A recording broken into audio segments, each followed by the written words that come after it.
Maya Thompson walks into her high school science fair with something amazing, a new way to make computers faster using quantum mechanics. Her teacher, Dr. Mitchell, takes one look at her project and laughs.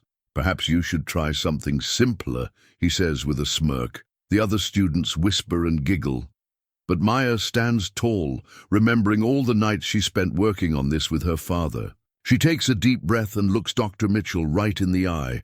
"Actually," she says calmly, "my dad runs NASA, and he thinks my ideas are brilliant." The room goes silent. Dr. Mitchell's face turns white. This moment will change everything at Westbrook High. The evening before the science fair, Maya sat cross-legged on her bedroom floor, surrounded by diagrams and circuit boards. Her quantum computing prototype stood on her desk, sleek and purposeful despite its experimental nature. Next to it lay an old family photo album, open to a page showing her father receiving his first NASA appointment. "Maya, it's almost midnight," her mother, Dr. Diana Thompson, called softly from the doorway. As head of cardiology at Westbrook, General, she understood late nights and relentless dedication. "Just double-checking everything, Mom," Maya replied, not looking up from her calculations. "The qubit alignment has to be perfect." Diana stepped into the room, carefully navigating around the scattered components. She picked up the photo album, smiling at the image of her husband, Dr. James Thompson, shaking hands with the NASA administrator. "Your father was about your age when he first told his teachers he wanted to work for NASA." Maya finally looked up, her dark eyes bright with determination despite her exhaustion. Did they believe him? Some did. Others, Diana paused, choosing her words carefully. Others needed convincing. Just like he convinced them, "You'll show them tomorrow." Maya nodded, turning back to her project. The quantum processor she'd designed wasn't just theory. It worked. She'd proven it repeatedly in her home tests, and her father's colleagues at NASA had verified her mathematical models. But she knew Dr. Mitchell's reputation. He'd been teaching physics at Westbrook High for 15 years, and he had very specific ideas about who could excel in science. "Have you called Dad?" Diana asked, setting the album down. "He's still in Houston, but he promised a video call before my presentation." Maya adjusted a delicate wire connection. "He says this could revolutionize NASA's deep space communications." Diana watched her daughter work, recognizing the same focused expression she'd seen countless times on her husband's face. "You know, when your father first proposed using quantum entanglement for spacecraft communication, people laughed at him too. And now it's the foundation of NASA's new deep space network." Maya finished, smiling. She'd heard the story many times, but it never failed to inspire her. Rising from the floor, Maya walked to her window. The night sky was clear, stars twinkling above the suburban landscape of Westbrook. Somewhere up there, satellites were orbiting, using principles similar to what she'd integrated into her project. She pressed her hand against the cool glass, remembering weekend visits to NASA's facilities, watching her father work, absorbing everything she could about quantum mechanics and computational theory. "What if Dr. Mitchell's right?" The words slipped out before she could stop them. "What if I'm reaching too far?" Diana was beside her in an instant, turning Maya to face her. "Listen to me. Your father and I have taught you that science doesn't care about age, race, or gender. It cares about truth, innovation, and persistence. You have all three." Maya's phone buzzed, a text from her father. "Project ready for tomorrow, Quantum Pioneer?" She typed back quickly. "Ready, scared, excited." His response came immediately. "They laughed at Einstein too. Show them what a Thompson can do." Diana hugged her daughter, feeling both fierce pride and protective concern. "Get some sleep, sweetheart. Tomorrow's a big day." As her mother left, Maya returned to her desk. She opened her project documentation one last time, reviewing the elegant equations that described her quantum acceleration system. Each variable was precisely calculated, each circuit pathway optimized. She'd tested and retested every component, documented every result. Finally, She closed her notebook and carefully covered her prototype. Tomorrow would change everything. She could feel it in her bones. Whether that change would break or make her dreams remain to be seen. But she was ready. She had to be. Maya took one last look at the family photo album before turning out her light. In the darkness, she whispered her father's favorite quote, "Science advances one proof at a time." Tomorrow she would prove herself. Dr. James Mitchell arrived at Westbrook High at precisely 6:45 a.m., just as he had every morning for the past 15 years. The rising sun cast long shadows across the empty parking lot as he made his way to his classroom, briefcase in one hand, coffee in the other. His footsteps echoed through the silent halls, a familiar rhythm that matched the predictable order of his world. Inside his classroom, he paused to straighten one of his many teaching awards. Excellence in physics education gleamed in gold letters, alongside certificates from various prestigious institutions, each one carefully positioned, testament to his expertise and authority. He took pride in maintaining standards, in knowing exactly what was possible and what wasn't. The science fair projects would begin arriving soon. He already knew what to expect. The usual baking soda volcanoes, simple electric circuits, maybe a few ambitious solar system models. 15 years had taught him that true innovation was rare, especially in a suburban high school like Westbrook. His phone buzzed, an email from the superintendent reminding all teachers about the importance of encouraging diversity in STEM fields. Dr. Mitchell sighed, setting his coffee down next to a stack of grading rubrics. Of course he supported diversity, but not at the expense of academic rigor. Some students simply needed to accept their limitations. The first students began trickling in at 7:30, hauling their projects through the doors. Bobby Chen with his predictable circuit board demonstration, Sarah Williams and her hydroponics experiment, all safe, solid projects that fell within expected parameters. "Good morning, Dr. Mitchell," Tracy Anderson called out cheerfully, struggling with her wind energy presentation. He nodded approvingly. She'd chosen an appropriate topic for her skill level. At 7:45, Maya Thompson arrived.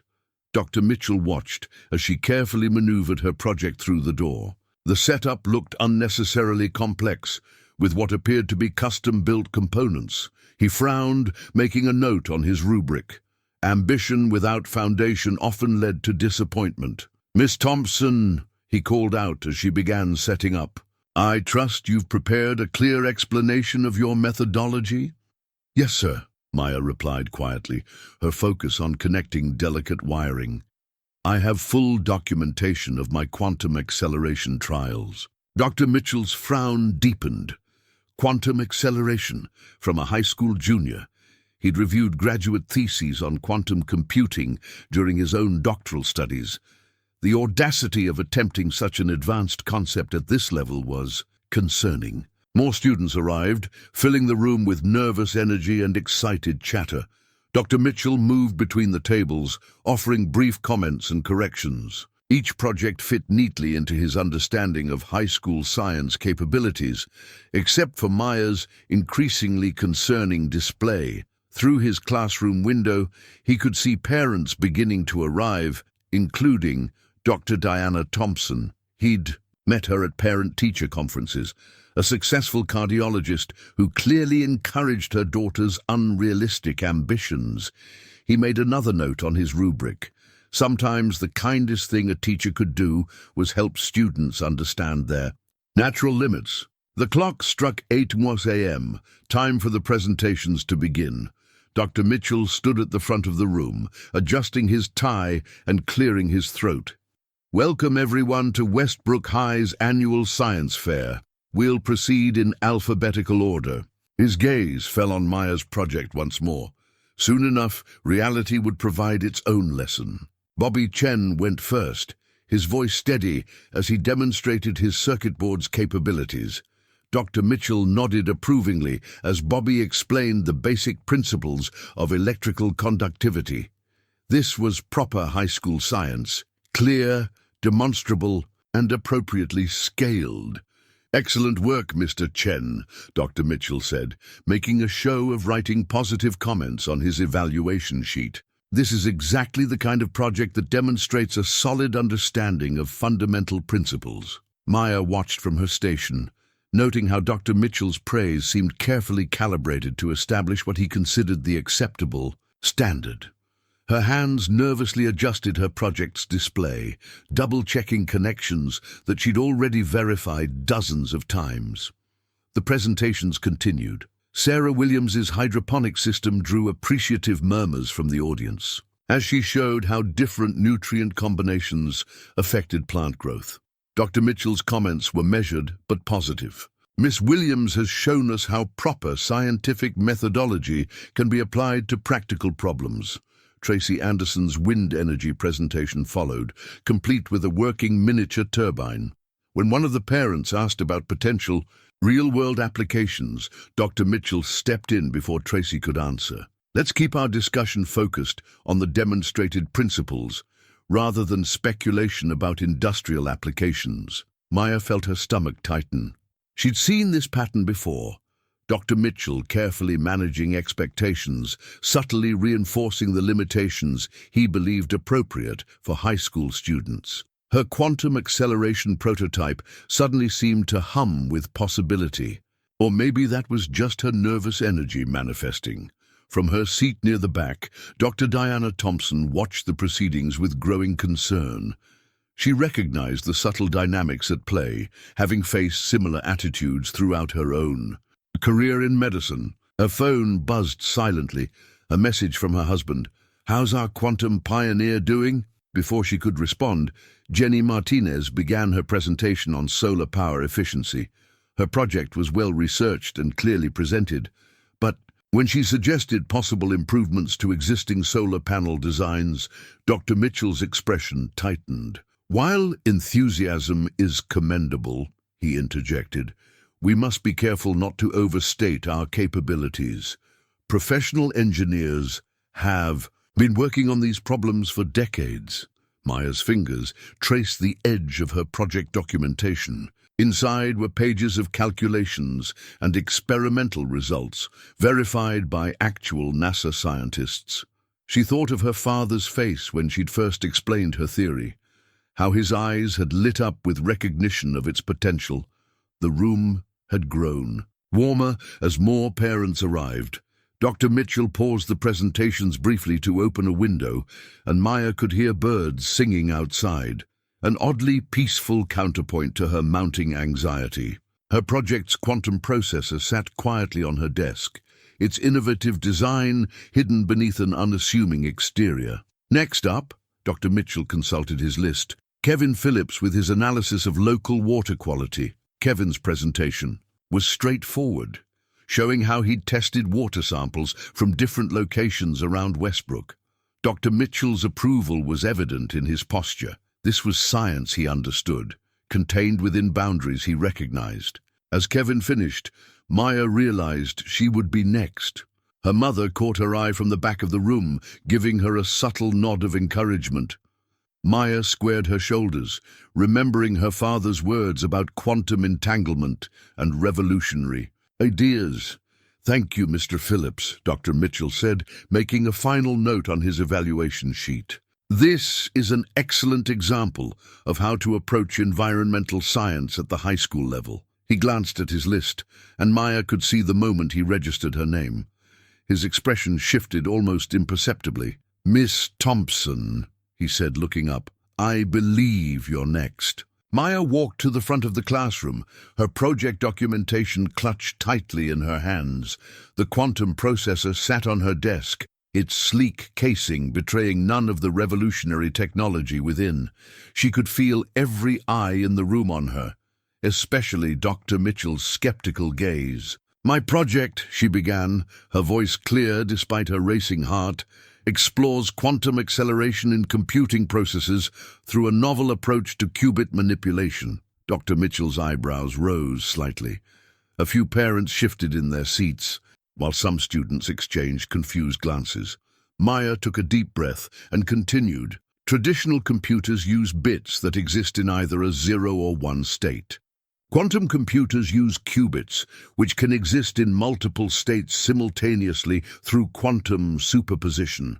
My innovation lies in how these states are managed and measured.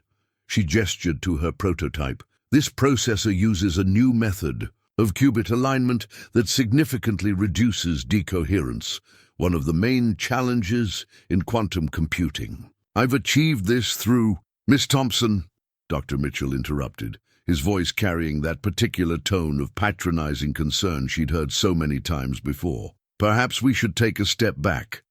Are you certain you understand the fundamental principles you're claiming to work with? Maya's hand tightened on her documentation. Yes, sir. I can demonstrate. Quantum computing is an extremely complex field, he continued as if she hadn't spoken. Even graduate students struggle with basic quantum mechanics. Don't you think? This might be a bit ambitious for a high school science fair. The room had grown uncomfortably quiet. Maya could feel her mother's supportive presence from the back, but she kept her eyes focused on Dr. Mitchell. I understand the principles. Completely, she said firmly. My documentation includes full mathematical proofs and experimental results. Dr. Mitchell picked up her project folder, flipping through it with obvious skepticism. These equations, they seem rather advanced. Did someone help you with these? I developed them myself, Maya replied, her voice steady despite the anger building in her chest. Though they've been verified by Miss Thompson, he cut her off again. While I appreciate your enthusiasm, I have a responsibility to ensure that students understand the difference between actual science and, well, speculation. He set her folder down with a dismissive gesture. Perhaps next time you could choose a more appropriate topic for your level. Something like Mr. Chen's circuit board demonstration. A few students snickered. Maya felt heat rising in her face, but not from embarrassment, from determination. She thought of her father's NASA ID badge, of all the nights she'd spent perfecting her design, of every doubtful look and dismissive comment she'd endured. Dr. Mitchell, she said, her voice carrying clearly through the silent room, my project isn't speculation. The quantum acceleration principles I've developed are already being considered for implementation by NASA's Deep Space Communication Division. NASA? Dr. Mitchell's laugh was sharp and short. And how exactly would a high school student have access to NASA's quantum computing department? Maya stood straighter, channeling every ounce of quiet confidence her parents had instilled in her. Through my father, Dr. James Thompson. He runs NASA's Advanced Propulsion and Computing Division. The silence in the room became absolute. Dr. Mitchell's face went through a rapid series of expressions, disbelief, confusion, and finally a dawning realization as he remembered the name from administrative documents. Your father, he began, but his voice had lost its patronizing edge. Yes, Maya continued, taking control of her presentation. And if you'll allow me to continue, I'll demonstrate exactly how my quantum acceleration system works. The mathematics are complex, but I can break them down step by step. She turned to her prototype, hands steady now as she began the demonstration sequence. From the back of the room, Dr. Diana Thompson watched with pride as her daughter commanded the attention of every person present, explaining complex quantum principles with the clarity and confidence of a seasoned scientist. Dr. Mitchell stood, frozen, his evaluation sheet forgotten in his hands, as Maya methodically proved every aspect of her design. The snickers had stopped. The skepticism had evaporated. In its place was a growing awareness that they were witnessing something extraordinary. When Maya finished her demonstration, the silence held for a moment before erupting into applause. Parents and students alike were leaning forward, asking questions that showed they'd been following her explanation. Dr. Mitchell remained quiet, his worldview visibly shifting as he watched Maya field complex technical queries with ease. Any other questions, Dr. Mitchell? Maya asked politely, meeting his eyes with unwavering confidence. He cleared his throat, straightened his tie, and managed to say, No, Miss Thompson. Your demonstration was quite thorough. Maya nodded.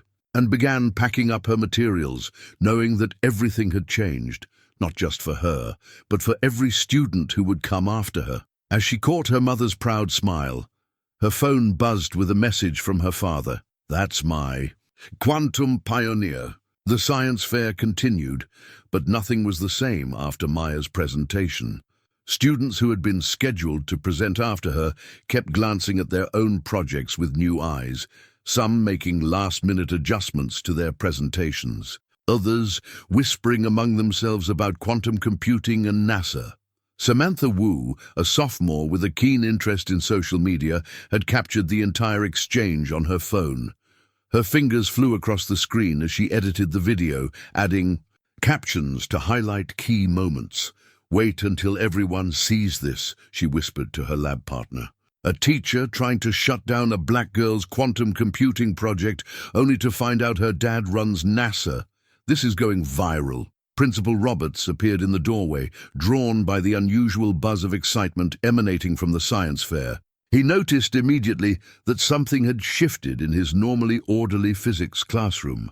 Dr. Mitchell stood unusually quiet by his desk, mechanically noting scores on his evaluation sheet, while students gathered in animated clusters around Maya's project. "Dr. Thompson," he heard someone say, "could you explain more about quantum superposition?" Maya's voice was confident now, all traces of earlier nervousness gone. "Think of it this way.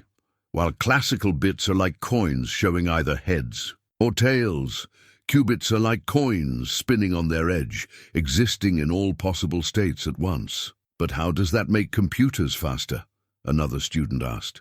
"That's actually where my innovation comes in," Maya began, launching into an explanation that had even the most science-averse parents leaning forward with interest.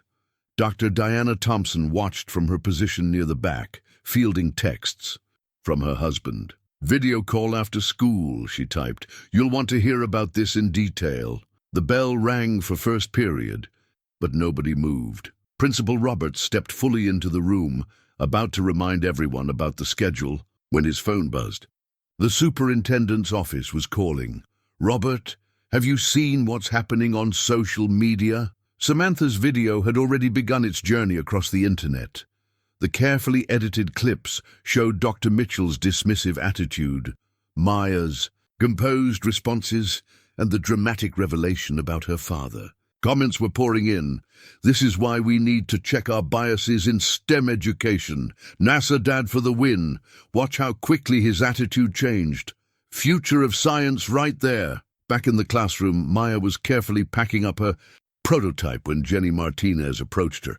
"Hey, I was wondering, could you look at my solar panel design sometime? I actually have some ideas that might work, even though Dr. Mitchell said." "Of course," Maya smiled. "Maybe we could start a study group, share ideas." Principal Roberts finally managed to get students moving to their regular classes, but the energy was different.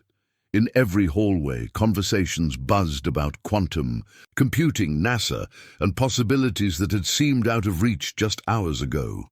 Dr. Mitchell remained at his desk, staring at Maya's project documentation. Everything he thought he knew about teaching science, about what high school students could achieve, about his role in shaping their ambitions, it all needed to be re-evaluated. His computer chimed with an email notification. The subject line: "Read NASA Education Outreach Program. Invitation to participate." His hand trembled slightly as he clicked to open it. By lunchtime, the video had reached national science education forums. NASA Dad was trending, alongside Black Girls in STEM and the Quantum Pioneer. Maya's phone was flooded with messages from friends, family, and suddenly, interview requests from education blogs and science magazines. "Maya," her mother texted, "your father's department is getting calls. How do you feel about making a statement?" Standing in the cafeteria, tray in hand, Maya looked around at her changed world. Students who had never spoken to her were smiling, waving her over. Teachers were looking at her with new respect. And somewhere in Houston, her father was probably grinning at his phone, watching his daughter reshape perceptions one quantum bit at a time. "Ready when you are," she texted back. After all, This wasn't just about her anymore. This was about every student who'd ever been told to dream smaller, aim lower, stay in their lane. The ripples from this morning were becoming waves, and Maya was ready to ride them. That evening, the Thompson household hummed with energy. Maya sat at the kitchen island, her NASA ID visitor's badge from previous facility tours propped against a bowl of fruit, while her mother prepared dinner. The familiar scent of Diana's signature curry filled the air, a comfort food tradition for big family moments. "Dad's calling in 5, Diana announced, stirring the pot. "He's cleared his whole evening schedule." Maya's phone hadn't stopped buzzing since school ended. The video had over 1 million views now, with comments pouring in from scientists, educators, and students worldwide. She'd already received 3 interview requests from major networks and an invitation to speak at next month's National Science Teachers Association conference. The laptop chimed with an incoming video call. Dr. James Thompson's face filled the screen, his NASA office visible behind him, walls covered with spacecraft schematics and quantum computing diagrams. "There's my quantum pioneer," he beamed. "I heard you caused quite a stir today." Maya grinned. "I think Dr. Mitchell is still in shock." "Tell me everything." James leaned forward. "And don't skip the technical details. The team here is particularly interested in how you explained quantum superposition to high school students." As Maya recounted the events, Diana moved between stove and island, adding details from her perspective as a witness. James alternated between proud chuckles and serious nods, especially when Maya described her project demonstration. "You know," he said thoughtfully, "we've been trying to figure out how to make quantum computing more accessible to students. Maybe what we needed was a student's perspective all along." The doorbell rang. Diana opened it to find Jenny Martinez and 3 other students from the science fair, clutching notebooks and project materials. "Hi, Dr. Thompson," Jenny said nervously. "Maya mentioned a study group. We know it's late, but—" "Perfect timing," Diana smiled. "We're having dinner with Dr. Thompson on video.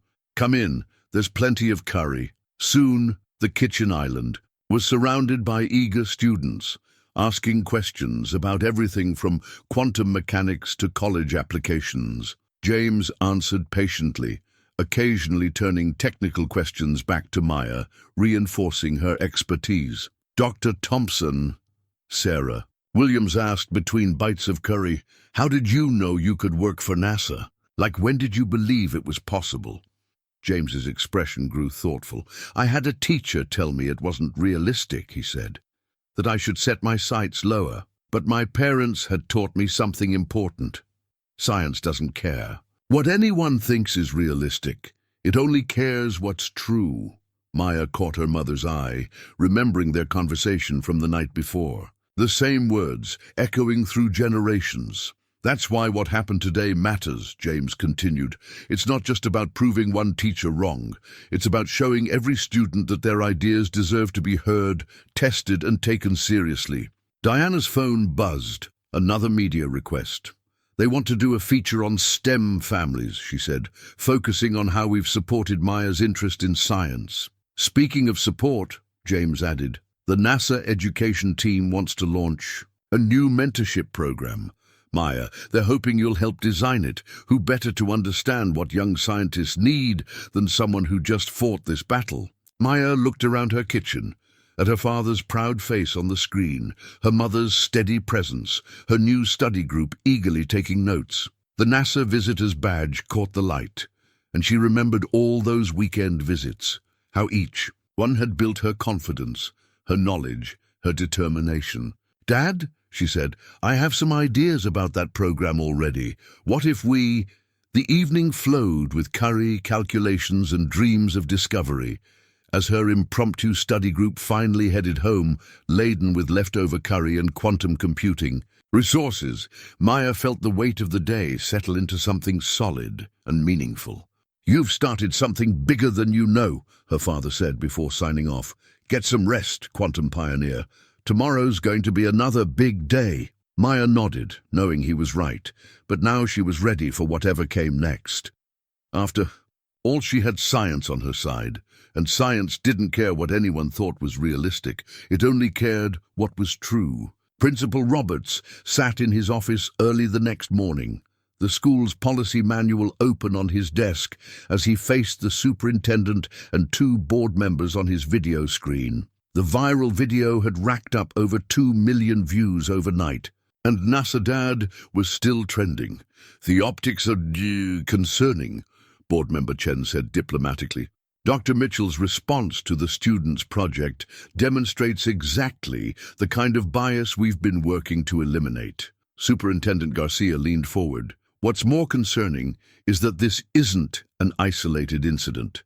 We've received 12 emails since last night from former students describing similar experiences in STEM classes."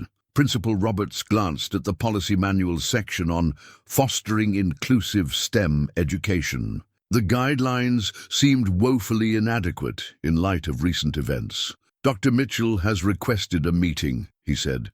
"He's preparing a formal apology and has already reached out to NASA's education department about their mentorship programs."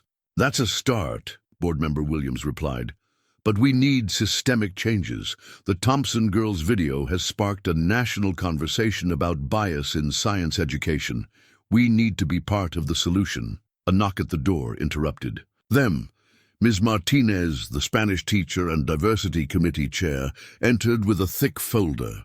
"Sorry to interrupt, but you need to see this," she said, spreading documents across the desk. "The Student Council met before school today. They've drafted a proposal for reforming our STEM curriculum evaluation methods." Principal Roberts picked up the first page. The proposal was thorough, professional, and clearly influenced by Maya Thompson's experience. It called for blind project evaluations, external expert consultations, and regular bias training for faculty. "They've also started a petition," Ms. Martinez continued. "Over half the student body has already signed it.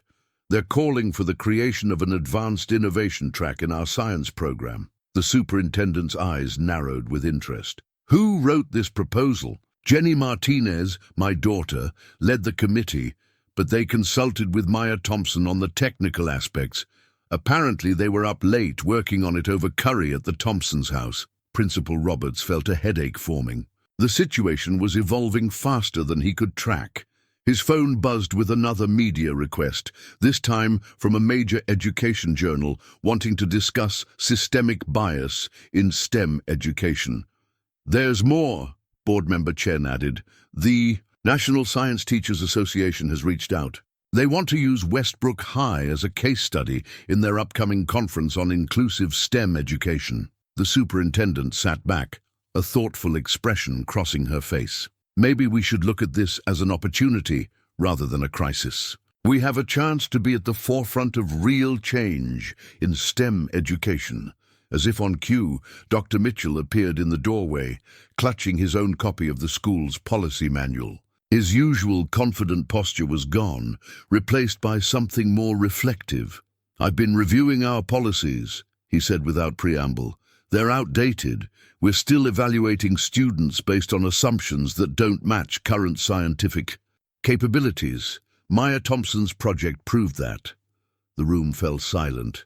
Dr. Mitchell continued, "I'd like to propose some changes to our science department's evaluation criteria, and I think we should invite Dr. Thompson, both Dr. Thompsons, to consult on the revisions." Principal Roberts looked around his office, at the eager faces on his screen, Ms. Martinez's proud smile, Dr. Mitchell's newfound humility, and the stack of student proposals demanding change. The policy manual on his desk suddenly seemed like a relic from another era. "The students are already ahead of us," he said finally. "Maybe it's time we caught up." The superintendent nodded. "Draft a press release. We'll announce the formation of a task force on STEM education reform, with student representatives taking a leading role." As the meeting continued, Principal Roberts's email pinged with a new message. The subject line read, "White House Office of Science and Technology Policy, request for discussion." The ripples from Maya's quantum computing project were becoming waves. and they were about to reshape the landscape of science education far beyond Westbrook High's walls. The old policy manual sat forgotten on his desk, a symbol of the past giving way to a future where young minds would no longer be bound by outdated assumptions and biases. Outside his office window, he could see students gathering around Maya in the courtyard, their excitement visible even from a distance. She was explaining something, hands moving animatedly, while others took notes and asked questions. The scene looked remarkably like a glimpse into the future of education itself. "Breaking news in education," the anchor announced, her voice carrying through millions of homes. A viral video from Westbrook High School has ignited a national debate about bias in STEM education. Our education correspondent Sarah Chen has the story. The screen split to show carefully selected clips from Samantha Wu's video, now professionally edited with captions and context. Maya's composed face filled the screen as she explained quantum computing, followed by Dr. Mitchell's dismissive remarks and the powerful revelation about her father. In less than 48 hours, Sarah Chen reported, this video has garnered over 5 million views and sparked conversations about representation in science education across the country. Maya sat on her living room couch, watching the coverage, with a mixture of awe and anxiety. Her mother squeezed her hand as clips from their hastily arranged morning interview played. "Science doesn't have prerequisites of race, gender, or age," Maya's recorded voice stated firmly. "It only requires curiosity, dedication, and the freedom to explore ideas." Her phone buzzed constantly with notifications. Quantum Girl had joined NASA Dad in trending topics. Education blogs were analyzing every aspect of the incident, from Dr. Mitchell's body language to the broader implications for STEM education policy. "Look at this," Diana said, showing Maya her tablet. Major scientific organizations were releasing statements of support. The American Physical Society, the National Science Foundation, and the Association for Women in Science had all shared the video with powerful messages about inclusion in STEM fields. The doorbell rang. Another news crew requesting an interview. Diana politely declined.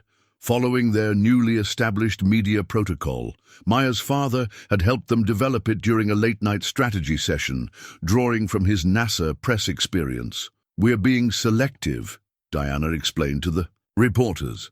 "Maya is still a student, and her education comes first." Back in the living room, the coverage continued. Educational experts were weighing in, passing the interaction for its deeper significance. "What's remarkable," a Stanford professor of education commented, "is not just the bias displayed, but the students' response. Maya Thompson didn't just prove her capability. She demonstrated the kind of composed, professional presence we often claim students need to develop. The question is, why wasn't that enough until her father's position was revealed?" Maya's laptop chimed with another email, this time from a major scientific journal requesting an article about her quantum computing innovation.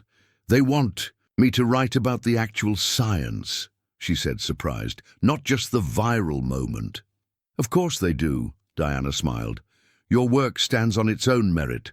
That's what makes this story so powerful." On screen, the coverage shifted to Westbrook High. Students were being interviewed about the changes already taking place. Jenny Martinez appeared, confidently outlining their proposal for STEM curriculum reform. "Maya showed us that we don't have to wait for permission to think big," Jenny declared. "We just need evidence and determination." The story cut to Dr. Mitchell, looking appropriately contrite but also thoughtful. "This has been a profound learning experience," he admitted. "We educators must examine our own biases and ask ourselves, how many brilliant ideas have we dismissed because they didn't fit our preconceptions?" Social media clips rolled across the screen. Students from across the country sharing their own stories of being discouraged from pursuing ambitious scientific projects. But now these stories came with a new ending. Not anymore. Quantum Girl showed us how to stand our ground. Maya's father texted from Houston. NASA Public Affairs wants to coordinate with you on the Education Initiative announcement, ready to help change the future of STEM education. Before she could reply, the coverage shifted again. The White House. Press secretary was at the podium, responding to questions about the viral video. The president has been briefed on this situation, she stated.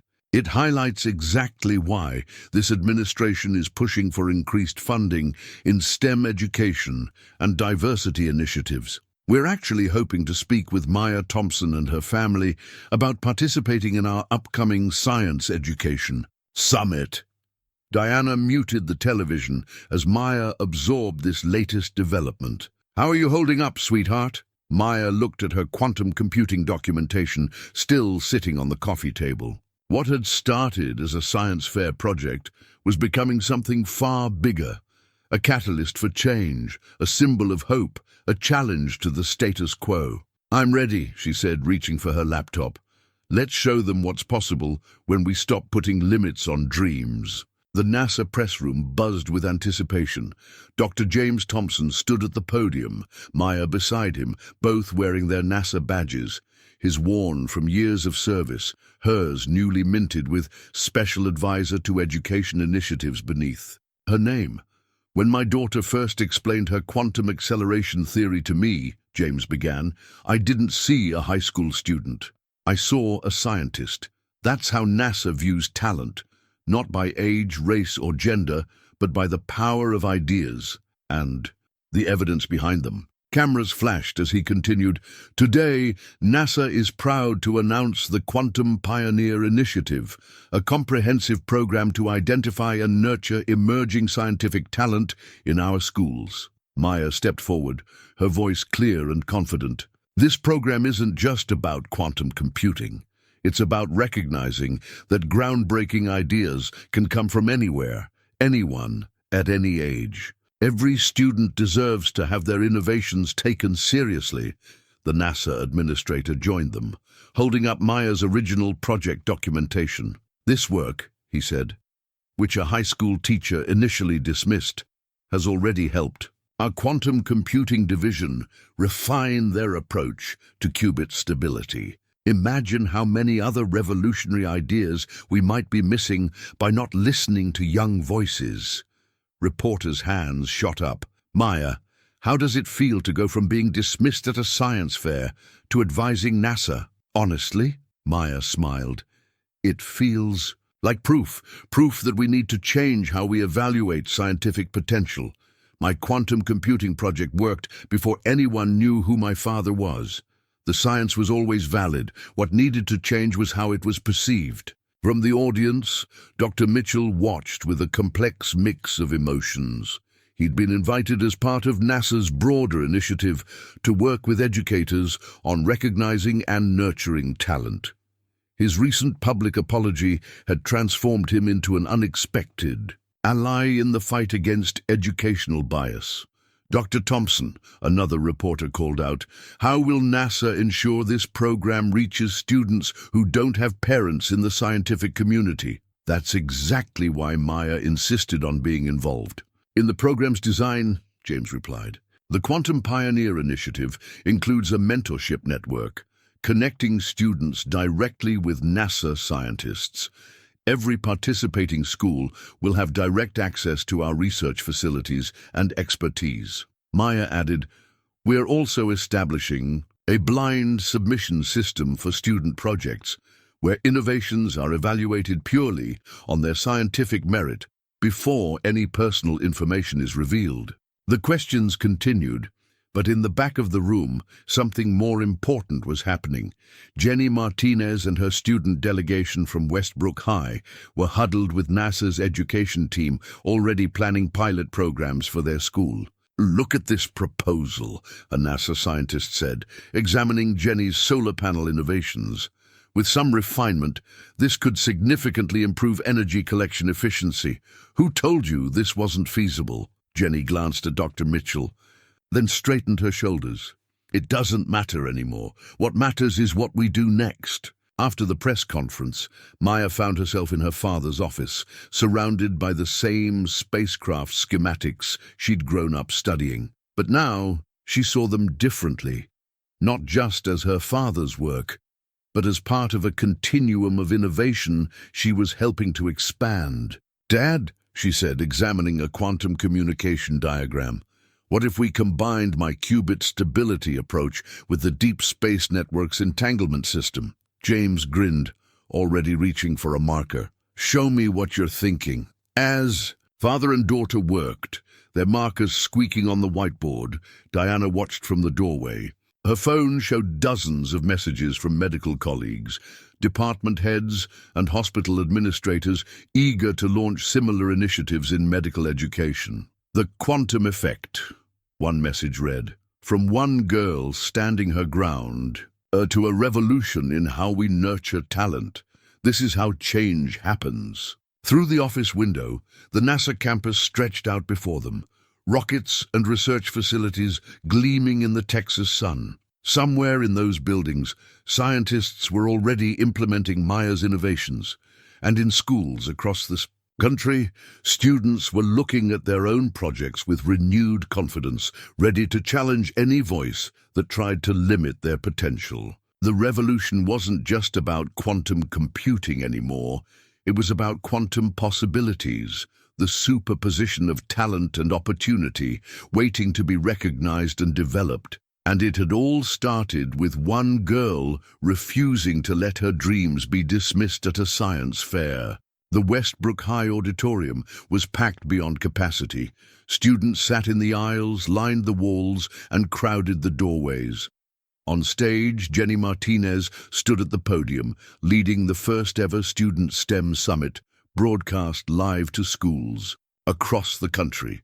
"3 weeks ago, we watched Maya Thompson stand up for her ideas," Jenny began. "Today, we're all standing up. Not just for ourselves, but for every student who's ever been told to dream smaller." Behind her, a massive screen showed video feeds from participating schools nationwide. Each square contained a room full of students, all holding up their project, proposals and research papers.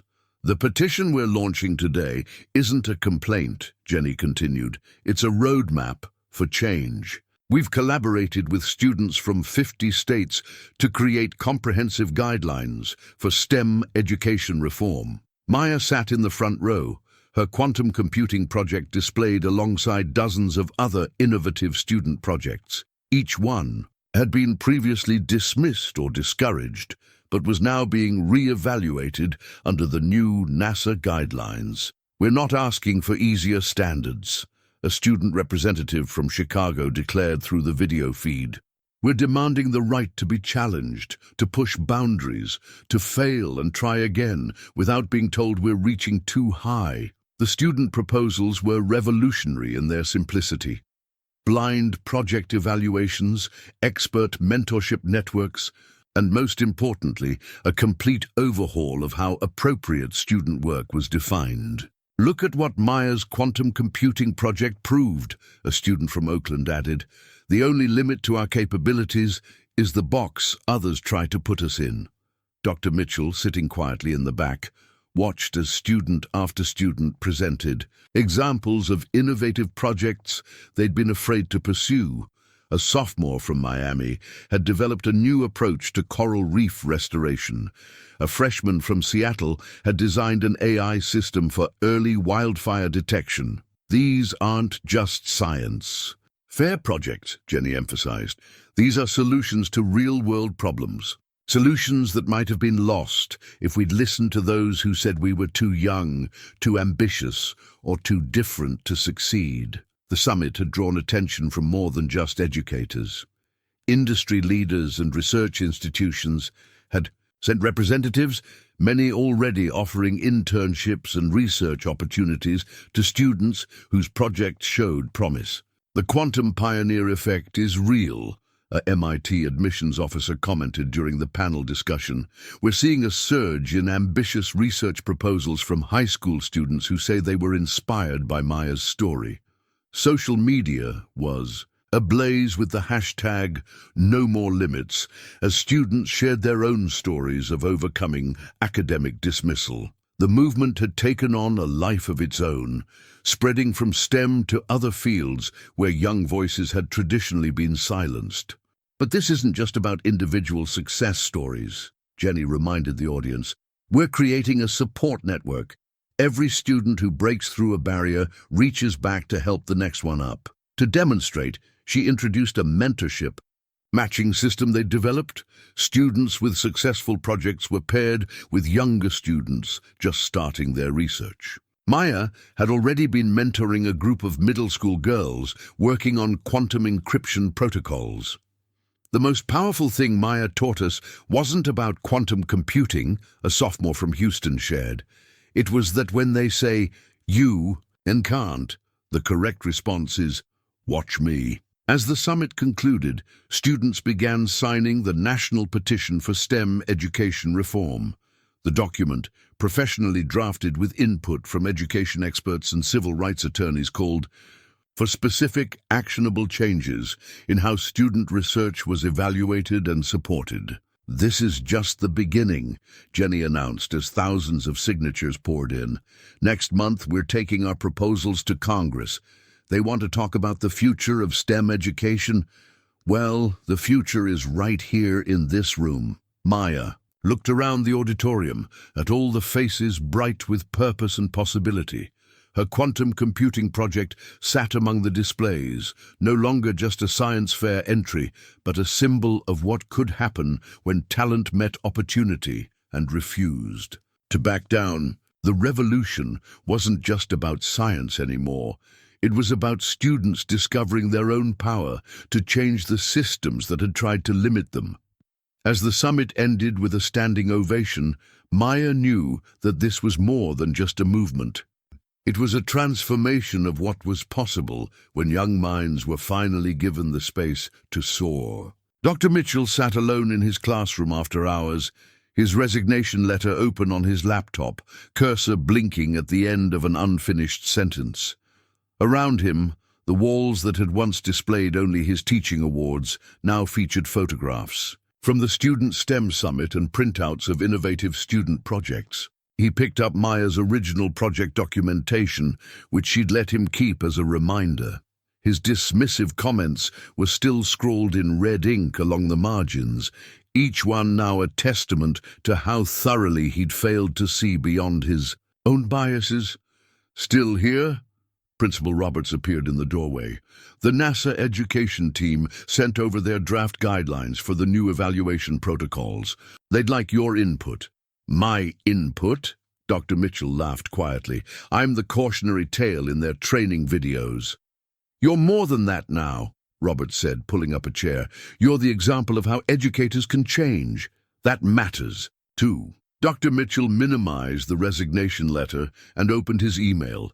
Dozens of messages from fellow teachers across the country, all asking the same question: how do we do better? "I keep thinking about all the students before Maya," said, scrolling through years of class photos on his desk. "How many dreams did I crush thinking I was doing them a favor, teaching them to be realistic?" A noise in the hallway drew their attention. Jenny Martinez and her study group were leaving the library, arms full of advanced physics texts.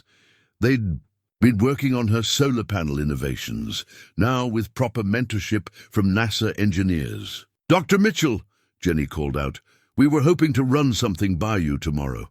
We've been modeling some new ideas for energy transfer efficiency." "I'd like that," he replied, noting how naturally she spoke about complex scientific concepts.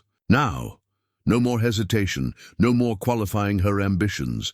After they left, he pulled out his old teaching journals. 15 years of notes about maintaining appropriate academic standards and managing student expectations.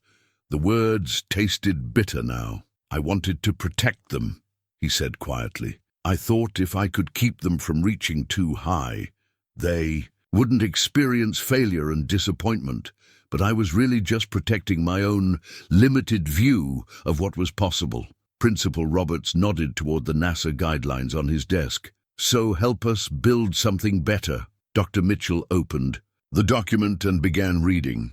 The new protocols emphasized possibility over limitation, evidence over assumption, potential over precedent. They were building a system he wished he'd had 15 years ago. His phone buzzed. A message from Maya. She was organizing a panel. Discussion about reforming STEM education, evaluation methods, and wanted him to participate, not as a cautionary tale, but as an advocate for change. "I've been thinking about quantum states," he told Roberts. Maya's project wasn't just about computing, it was about existing in multiple states simultaneously. Like these students, they're both learners and innovators, both students and pioneers. He closed the resignation letter without saving it. Instead, he opened a new document and began typing, "Proposal for implementing quantum pioneer protocols in secondary education." "The hardest part," he continued, "isn't admitting I was wrong. It's realizing that every time I thought I was maintaining standards, I was actually maintaining barriers. The standards weren't the problem. My assumptions about who could meet them were." Through his classroom window, he could see the spot where Maya had first set up her quantum computing project. Now students gathered there during lunch, sharing ideas and challenging each other to think bigger. "We're going to need more room," he said, sketching a layout for an expanded research space, "and better equipment, and expert mentors who can recognize potential we might miss." "Already working on it?" Roberts smiled. "The board approved the budget this morning. They're calling it the Quantum Pioneer Laboratory." Dr. Mitchell looked at his red pen, the one he'd used to dismiss Maya's work. He dropped it in the trash and pulled out a green one instead. Time to start focusing on possibilities rather than limitations. "I used to think my job was to teach students about the boundaries of science," he said. "Now I realize it's to help them push those boundaries, to show them that the only real limits are the ones we choose to believe in." He picked up the NASA guidelines and began making notes, not about what students couldn't do, but about all the ways he could help them. Prove they could. The NASA Quantum Computing Lab hummed with energy as Maya stood before a room of scientists, her original science fair project now transformed into a sophisticated prototype. Behind her, a wall of monitors displayed complex quantum states and coherence measurements. "The key innovation," Maya explained, pointing to a detailed diagram, "isn't just in how we maintain qubit stability, but in how we measure it without disrupting the quantum state." Dr. Sarah Chen, NASA's lead quantum researcher, nodded appreciatively. "The elegance of the solution is in its simplicity. We were so focused on complex isolation systems that we missed this fundamental approach." Maya pulled up her original calculations, now expanded and refined through collaboration with NASA's team. "Traditional quantum computers struggle with decoherence, quantum states collapsing due to environmental interaction. My system creates a feedback loop that actually uses minor environmental interactions to strengthen state stability." The technical documentation, which Dr. Mitchell had once dismissed, was now featured in a leading physics journal. The paper, co-authored with NASA scientists, detailed how Maya's innovation could extend coherence times from microseconds to potentially several minutes. "Show them the practical application," her father suggested from the back of the room. Maya switched the display to a live feed from the prototype. "We're currently running a test of the deep space communication protocol. The quantum accelerated processing allows for near instantaneous data analysis, even across vast distances." The scientists watched as test data streamed across the screens, processed at speeds that would have seemed impossible just months ago. One of the younger researchers raised her hand.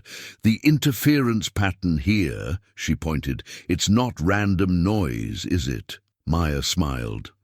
"No, it's actually part of the stability mechanism. Watch what happens when we adjust the feedback loop." The pattern shifted, creating a more coherent signal. The implications were clear. This wasn't just an incremental improvement in quantum computing, it was a fundamental rethinking of how quantum systems could be managed. We're already implementing these principles in our next-generation satellite communication systems, James announced. Maya's insight about using environmental feedback rather than fighting against it has applications far beyond computing. A senior physicist stood up, his expression thoughtful. Miss Thompson, your original science fair documentation mentioned potential applications in medical imaging. Could you elaborate? Maya brought up another diagram, this one showing how her quantum stability system could be adapted for MRI machines. The same principles that help maintain qubit coherence could dramatically improve image resolution while reducing scanning time. Her mother, who had been quietly observing, stepped forward.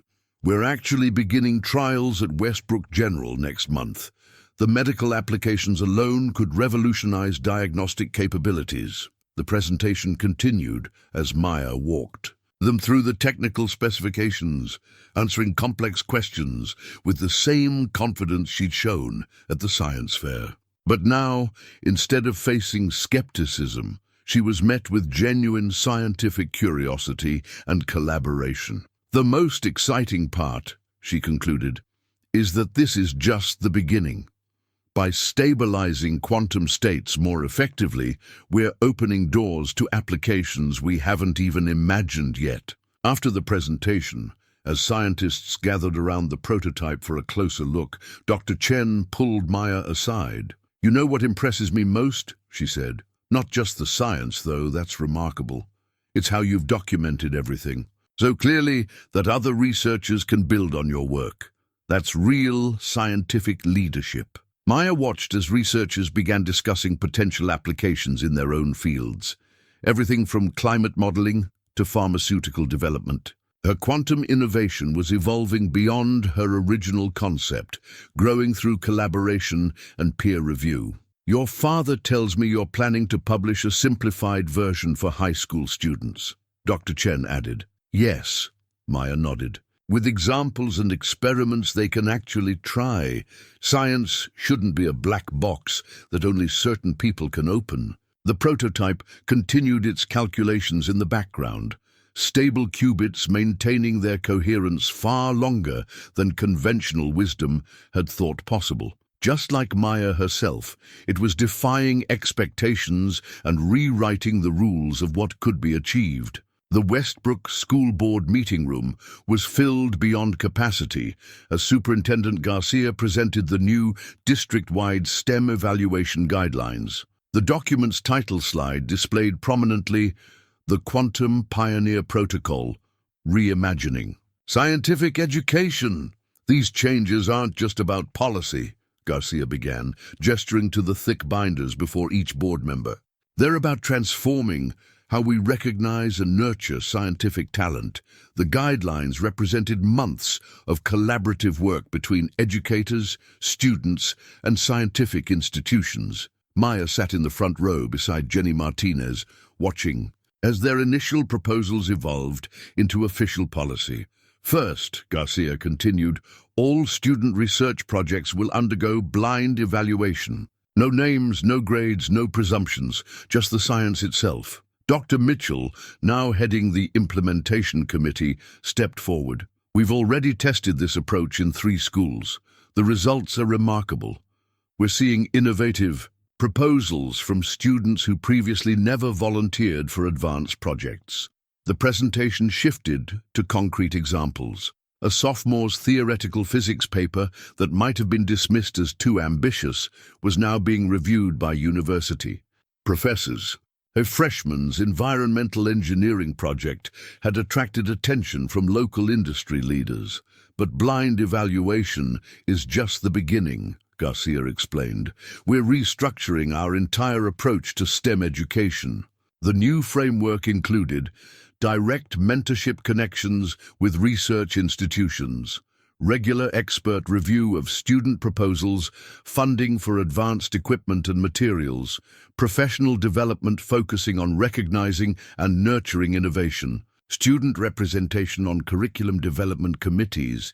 Principal Roberts stood to address questions about implementation costs. Yes, these changes require investment, But look at what we've already lost by underestimating our students. The real question is, what's the cost of continuing to suppress innovation? Maya thought about her quantum computing project, now generating practical applications at NASA. How many other world-changing ideas had been dismissed as too ambitious for a high school student?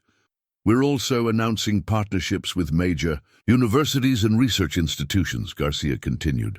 Students will have direct access to advanced facilities and expert guidance. The MIT representative stepped forward. What happened at Westbrook High exposed a critical flaw in how we evaluate young scientific talent. We're not just supporting these changes, we're implementing similar reforms in our own admissions and research programs. Jenny raised her hand to address concerns about maintaining academic standards. These changes don't lower the bar, she explained. They remove artificial barriers. There's a difference between high standards and arbitrary limitations. The evidence supported her argument.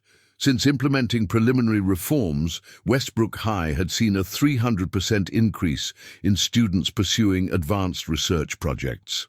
More importantly, these projects were showing unprecedented levels of innovation and practical application.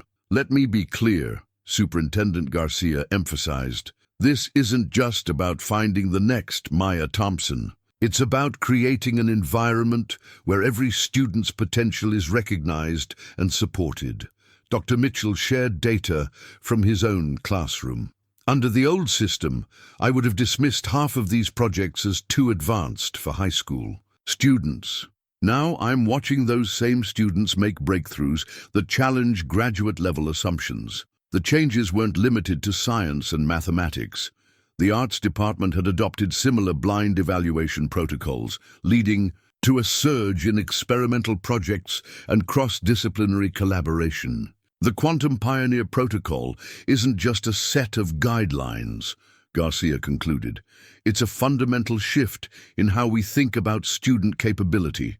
We're moving from a system that asks why to one that asks why not. As the board prepared to vote on full implementation, Maya thought about all the students who would never hear the words too ambitious or unrealistic applied to their dreams. The system that had nearly dismissed her quantum computing project was being rebuilt to ensure no other innovative voice would be silenced. The vote was unanimous. As camera flashes captured the historic moment, Jenny turned to Maya with tears in her eyes.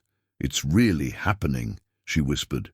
"They're actually listening to us." Principal Roberts closed the meeting with a fitting observation. Like quantum particles existing in multiple states, our students contain possibilities we can't even imagine. Our job isn't to limit those possibilities.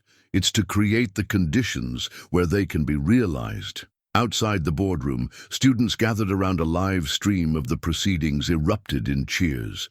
The changes they'd fought for were becoming reality, transforming not just their school, but the very foundation of how educational institutions viewed student potential. "The key is to approach each project with genuine curiosity," Maya explained, standing before a group of science teachers in Dr. Mitchell's classroom.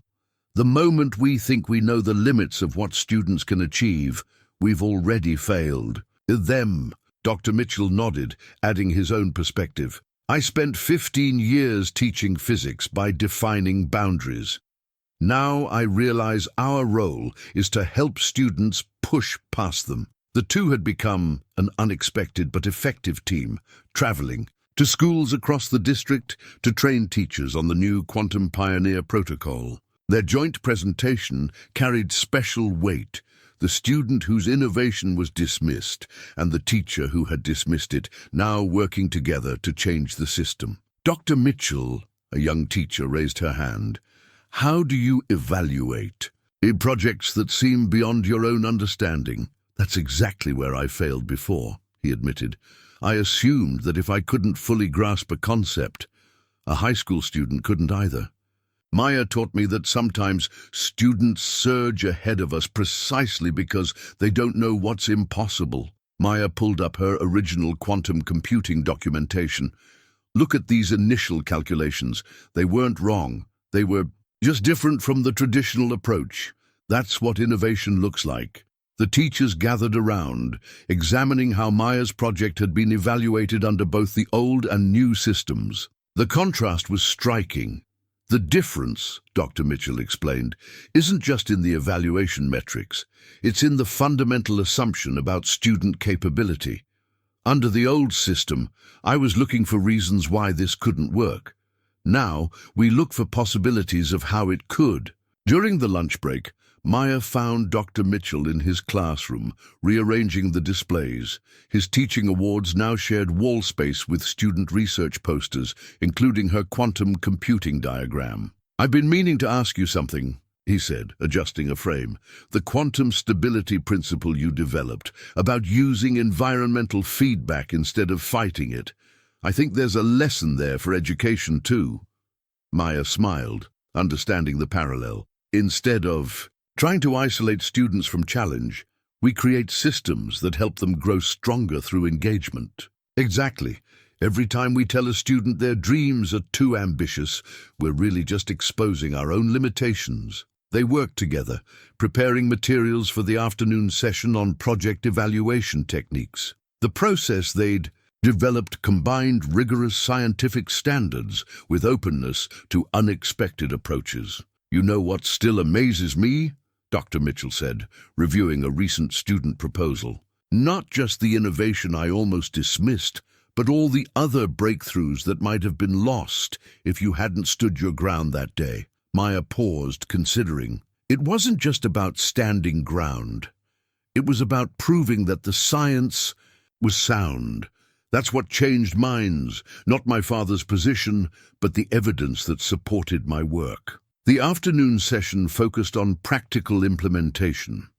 Teachers brought real student projects for evaluation under the new protocol. Dr. Mitchell and Maya guided them through the process, demonstrating how to separate preconceptions from actual assessment. "Remember," Maya concluded, "every major scientific breakthrough started with someone questioning established limits.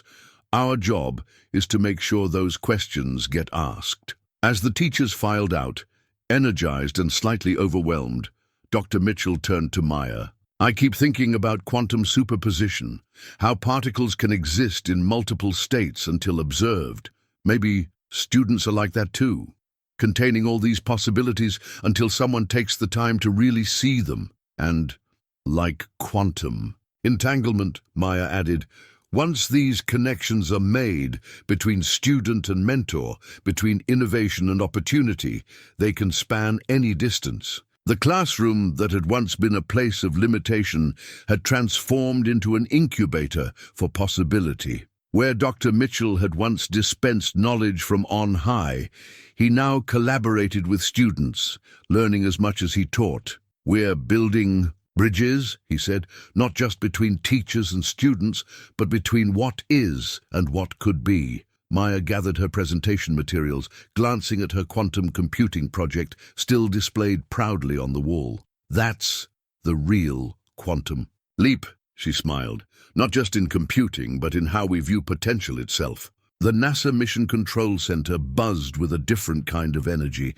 as students from across the country filled the observation deck. On the main screen, Maya's quantum computing system processed deep space communications data in real time, demonstrating capabilities that would have seemed impossible just months ago. "What you're watching," Maya explained to the gathered students, "is quantum accelerated signal processing.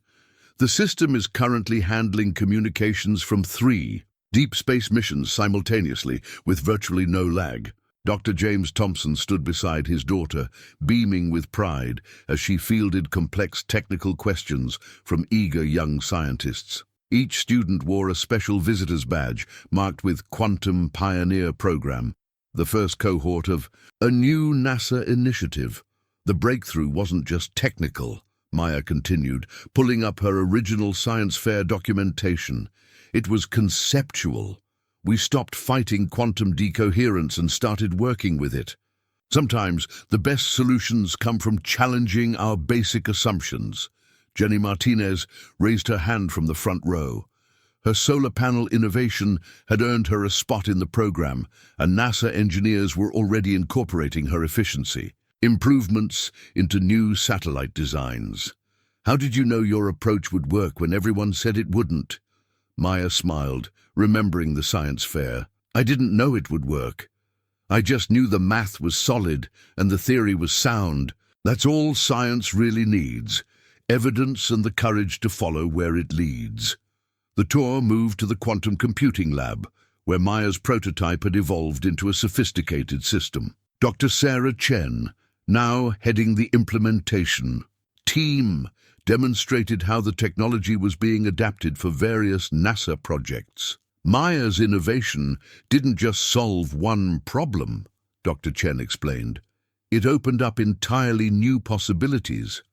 We're seeing applications in spacecraft navigation, climate modeling, and even the search for extraterrestrial intelligence. A young girl from Oakland, whose AI wildfire detection system had earned her a spot in the program, studied the quantum processor intently. Could this help process environmental data faster? Maybe give us more warning time for natural disasters? That's exactly the kind of thinking we need, James responded. Every scientific breakthrough has applications we haven't even imagined yet. The students spread out through the lab, each drawn to different aspects of the technology.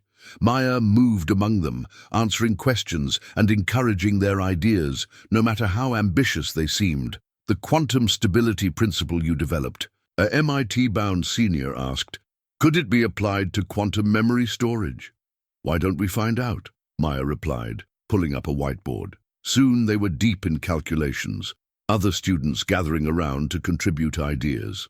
Diana Thompson, visiting from Westbrook General, watched from the doorway. The medical applications of Maya's innovation were already revolutionizing imaging technology, but watching these young minds at work, she saw an even more important transformation taking place. They're not afraid to think big anymore, she whispered to her husband. Look at them, challenging assumptions, pushing boundaries. James nodded. That's the real breakthrough. Maya didn't just advance quantum computing, she helped break down the barriers between what we think is possible and what actually is. The day concluded with a special announcement. NASA was expanding. The Quantum Pioneer Program, establishing research centers at high schools across the country. Each would be equipped with advanced facilities and connected directly to NASA mentors. But the most important equipment, Maya told the students, is already in this room. Your minds, your creativity, your willingness to question established limits, that's what drives science forward. As the students prepared to leave, each clutching research proposals and project plans, Dr. Chen pulled Maya aside. You know, when your father first showed me your science fair project, I thought he was being overly proud. I couldn't have been more wrong. You're not just advancing science, you're changing how we develop future scientists. Through the window, they could see the massive NASA logo illuminated against the darkening sky. Somewhere up there, satellites were using Maya's quantum system to communicate across vast distances. But the real connections being made were here on Earth, between generations of scientists learning to see beyond assumed limitations. Next week's visiting group is even bigger, James mentioned, reviewing the schedule.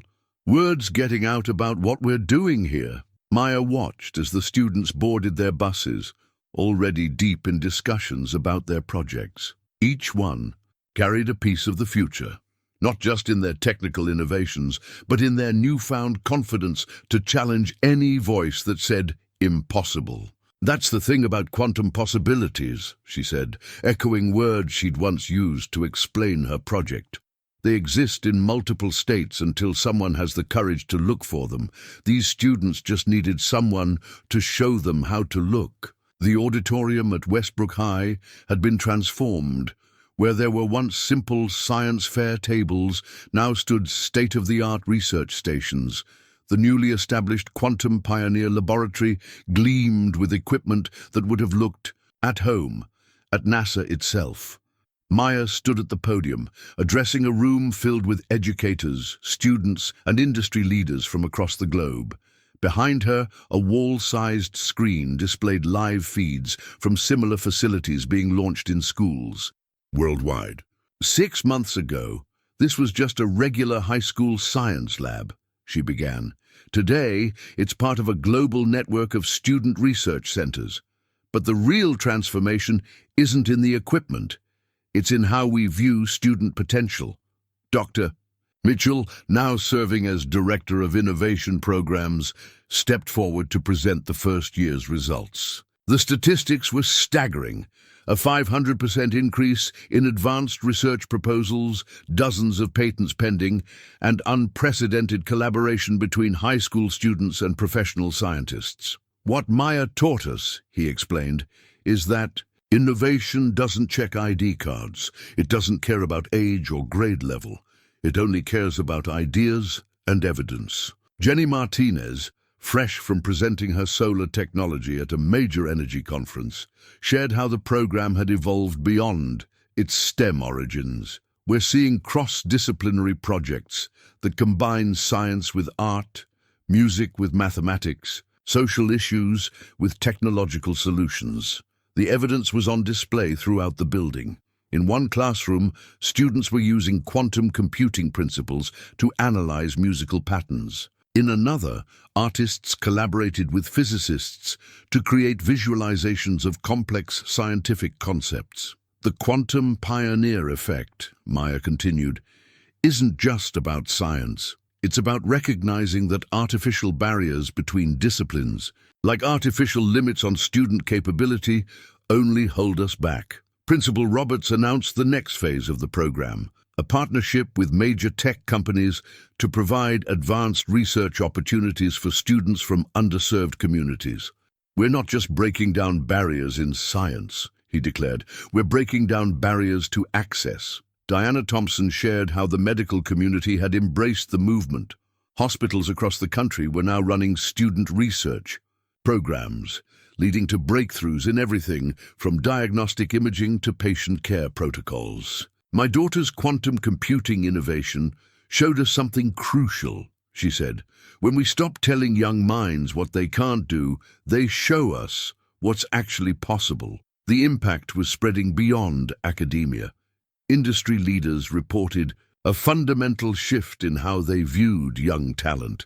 Internship programs were being redesigned, hiring practices reformed, and research departments restructured to capitalize on fresh perspectives. The old model was top-down, a tech CEO explained. Now we're seeing the power of bottom-up innovation. Some of our most promising breakthroughs are coming from high school research labs. James Thompson described how NASA had completely revamped its educational outreach. We're not just preparing students for existing science careers, he said. We're enabling them to create new fields we haven't even imagined yet. Maya walked through the lab areas, watching students confidently engage with professional scientists as equals. The hesitation she'd once felt presenting her quantum computing project was nowhere to be seen in these young faces. Look at this, Jenny pointed to a group of middle school students, explaining their theoretical physics project to university professors. Remember when we were told these topics were too advanced for us? Dr. Mitchell overheard and smiled. Now we know better.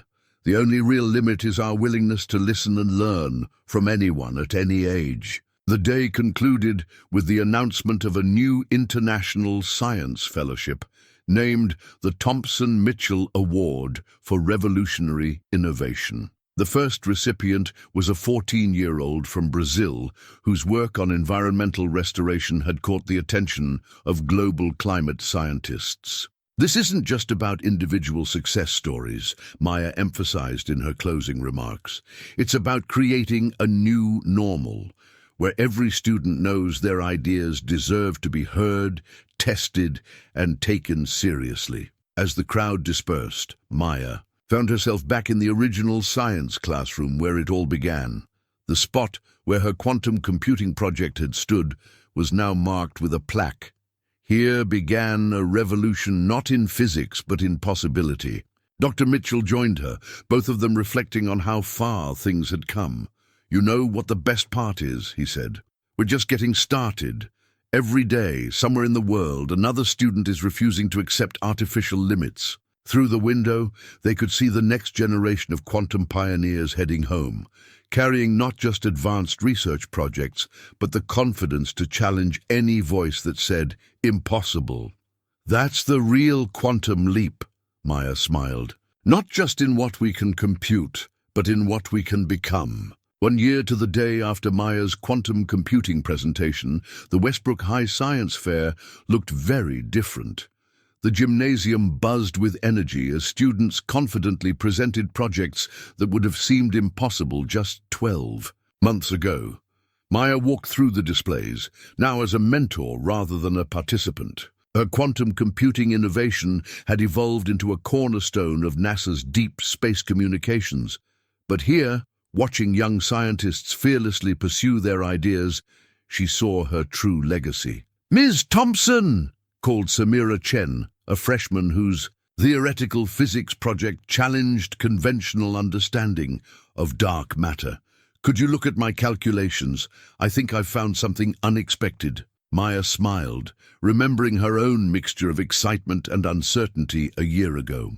"Show me your thinking process," she said, pulling up a chair. "Sometimes the unexpected results are the most important ones." Dr. Mitchell was across the room, earnestly discussing a revolutionary biology project with a sophomore. Gone was the dismissive skepticism of the past.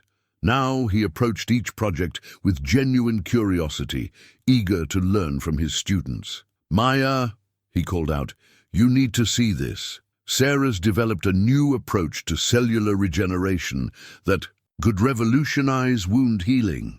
The young researcher beamed as she explained her methodology, never once apologizing for its ambition or qualifying her findings. This was the new normal at Westbrook High.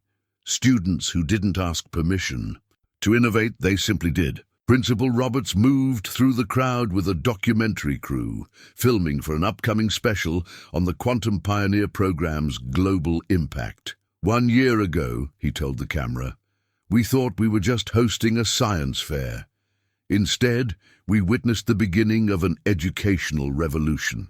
Jenny Martinez, now heading the Student Research Council, was simultaneously presenting her latest solar energy breakthrough and mentoring a group of middle school students. Her original project had evolved into a patent-pending technology being tested by major energy companies. "The best part," she told Maya during a quiet moment, "is that nobody here today feels like they have to prove they belong.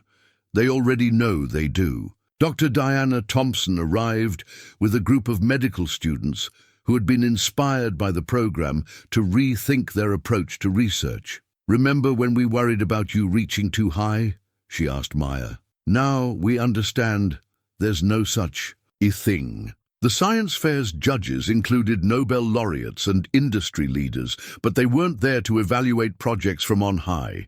Instead, they engaged in genuine dialogue with students, learning as much as they assessed. "This is how science should work," James Thompson observed, watching a heated but respectful debate between a student and a quantum physicist about string theory. "No artificial hierarchies, just evidence and ideas." As the day drew to a close, Maya found herself back at the spot where she'd first set up her quantum computing project. A new student was there now, confidently explaining how her innovation in artificial intelligence could help predict and prevent humanitarian crises. "Were you scared?" the student asked Maya, "when you first decided to present something so advanced?" Maya thought carefully before answering.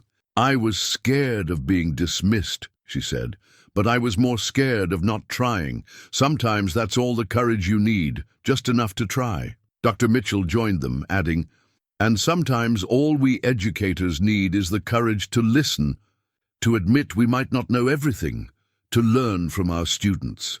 The final presentation of the day was a group project. Students from across grade levels had collaborated on a comprehensive proposal for terraforming Mars. As they confidently fielded complex questions from NASA scientists, Maya felt the full weight of how much had changed. "You know what quantum entanglement teaches us?" she whispered to Dr. Mitchell. "Once things are connected, distance becomes meaningless. That's what's happened here. We've connected ability with opportunity, passion with possibility. And, like your quantum stability principle," he added, "the system gets stronger through interaction, not isolation." As the gym cleared out, Maya helped a young student pack up her project, a new approach to quantum encryption that even Maya hadn't considered. The girl worked with quiet confidence, already planning improvements for her next iteration. "Any advice?" she asked Maya. Maya looked around the transformed space, at Dr. Mitchell mentoring future scientists, at Jenny inspiring new innovators, at her parents watching the next generation reach for the stars, at all the bridges built and barriers broken. "Remember this," she said, "science doesn't care about your age, your background, or what others think is possible. It only cares about what's true. And the truth is, there are no limits to what you can discover if you have the courage to look."